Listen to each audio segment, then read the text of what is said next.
We are going to take a look at an example of a text-to-world connection using the story Goldilocks and the Three Bears that's mentioned in your packet. The first one is the example that's given to us. Goldilocks tried out many chairs and beds until she found one that was just right.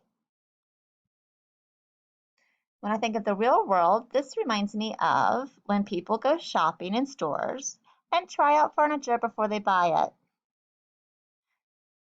The next connection I'm going to make is one that's not in the packet, but you can record this on your chart in your packet. When I think of the story Goldilocks, I think of her wandering in the woods.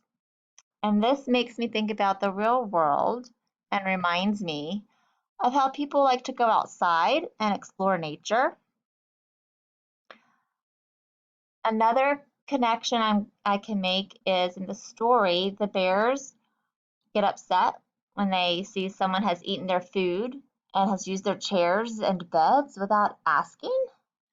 Well, when I think about the real world, this event reminds me of how sometimes children get mad when someone else takes their snack or their special spot that they sit on the floor or a toy.